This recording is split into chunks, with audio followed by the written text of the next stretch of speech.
Hi, I'm Claire Tompkins, the Clutter Coach, and this is the Organize Your Life podcast. In every podcast, I'll talk about an organizing, decluttering, productivity, or time management concept, and I'll tell you why it's important. I'll include an action step at the end so you can start practicing right away, all in just 5 minutes. My specialty is chunking down these big topics so they aren't overwhelming. That's the concept for the podcast, too. I'm now done with the material from my first book, 52 Simple Ways to Get Organized. If you want the book, you can find it on my website or on Amazon. And you can view the show notes for this podcast on my blog. If you have questions or would like me to talk about a particular topic, just shoot me an email at claire@cluttercoach.net. I would love to hear from you.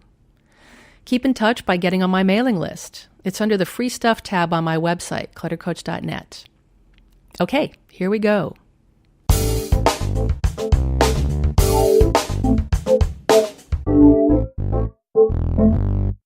This is podcast 110. Happy New Year, the beginning of 2019.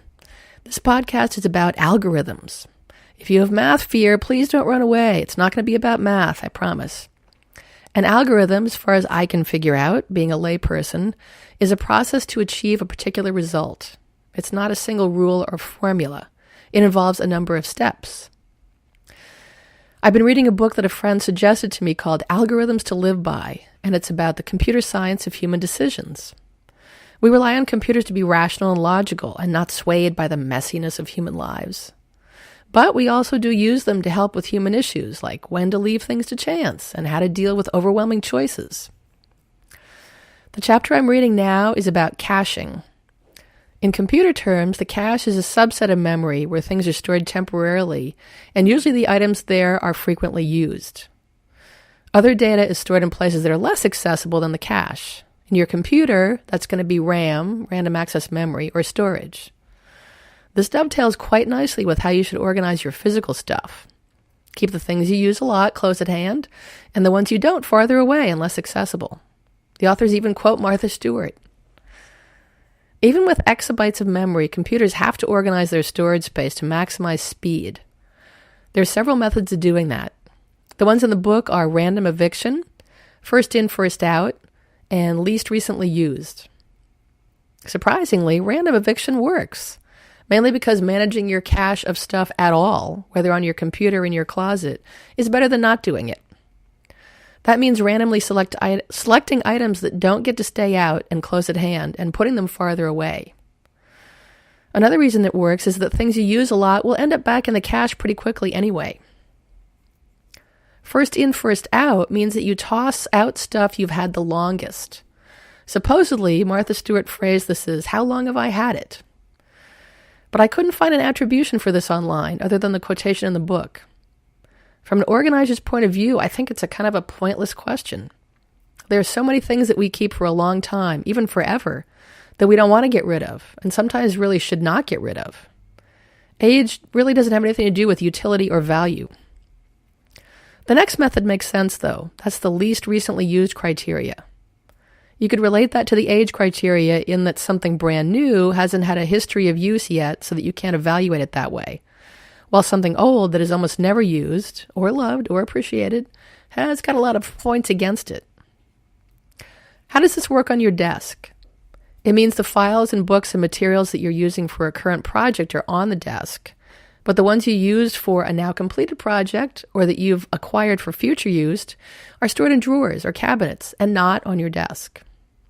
That applies to supplies also.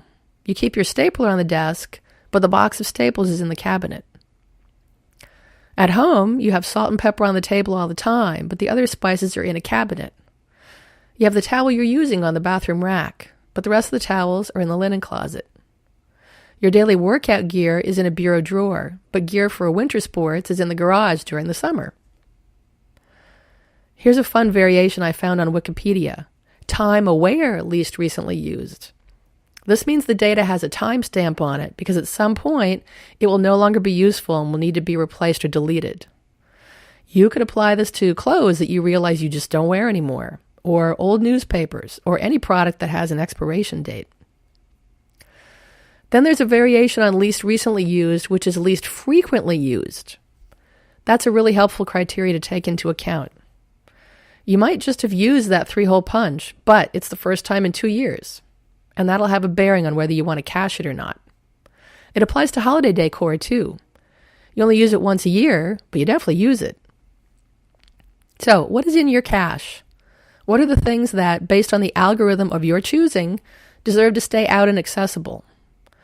You're already naturally using some kind of algorithm, even if it's random eviction, but you can up your game by thinking of how often and how recently you've used things. You've probably been prompted to clear the cache on your computer or browser. It saves things that you used recently, but it gets full unless you clear it out. In that case, it sweeps the cache out completely, no algorithm needed. You can be more selective, though. You need to keep your cache under control, or you have everything out all the time. Way back in podcast 9, I talked about the 10-minute tidy up. That's cache clearing, plain and simple. Put away the things you've used, choosing either nearby or farther away storage spots. I cautioned against using random eviction in that podcast because you run the risk of shoving a bunch of miscellaneous items into the closet just to get them out of the way. But retrieving them again on demand is much harder than if you put them into assigned spots. In some instances, though, this kind of cache clearing is indicated, such as when guests are coming over and you've been too busy to clear off the table. That's happened to me. I realize I also talked about this method in podcast 106 when I mentioned using a big trash bag to clear out my college dorm room so I could concentrate on writing a paper. But I always went back to empty out that bag and get things to where they needed to go. What you can do right now: take a look at a nearby cluttered surface. What things do you use a lot and can stay? What things have you used recently and most likely will you use again soon so they can also stay? Remember that your cache is limited, although you get to choose the limit.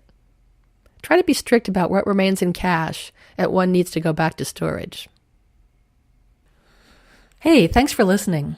I'm Claire Tompkins, the Clutter Coach. If you like the show, I'd love it if you'd leave a rating and review in iTunes. You can subscribe, too, so the podcast will be ready and waiting for you to listen to it. The show is available on SoundCloud and Stitcher as well. And you'll find the show notes on my blog at www.cluttercoach.net.